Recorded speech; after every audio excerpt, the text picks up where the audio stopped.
Good morning, students. Welcome to the class. So, yesterday we have started history first chapter, that is the establishment of British Empire in India, chapter number 1.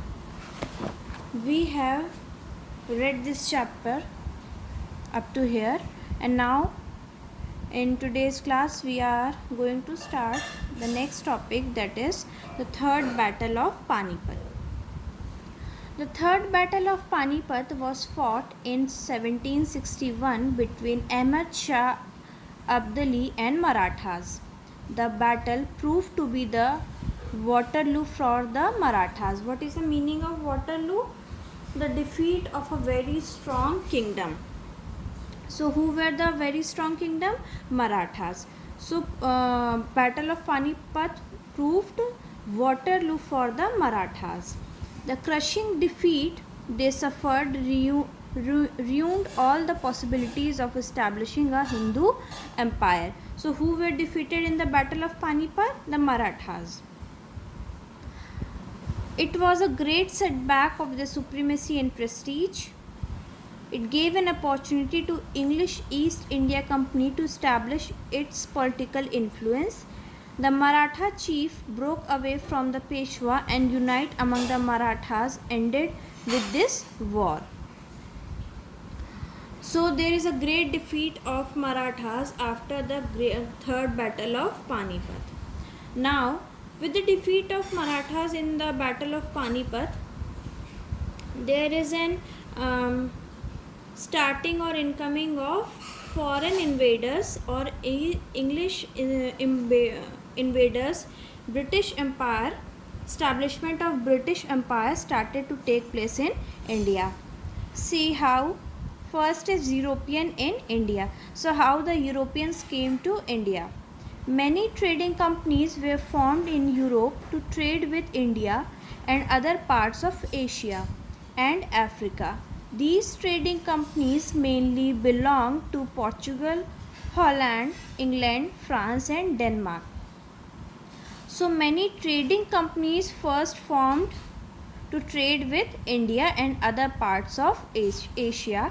That is why that is the reason first Europeans came to started coming to India.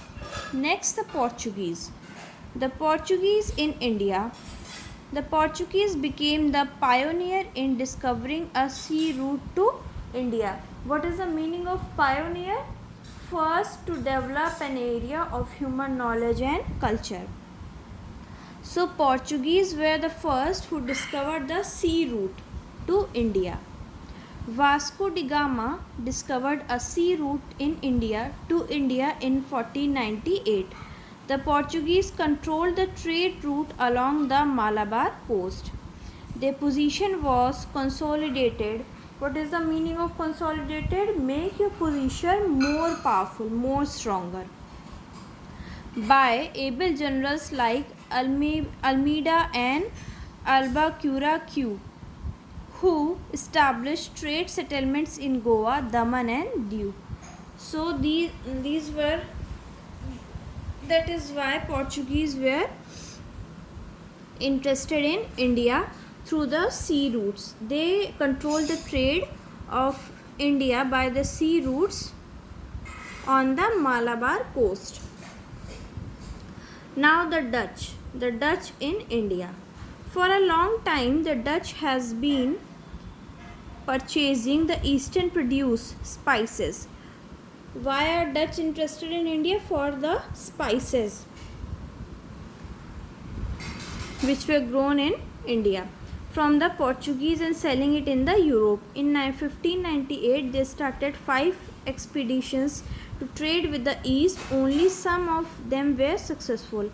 In 1602 they founded the Dutch East India Company to carry out this trade only with the East, because they were interested only in the spices produced in East India.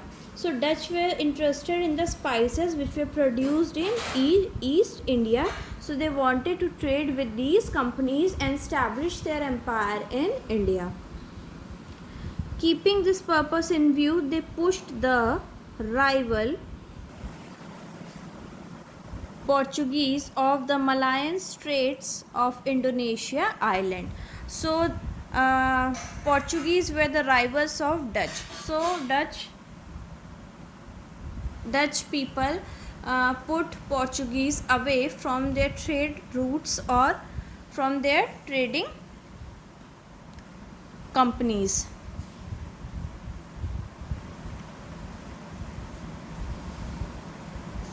Now, the Dutch East India Company was the first multinational corporation in the world. So, the Dutch East India Company was the first multinational corporation in the world. So, Dutch started trading with the India with spices. They sell and buy.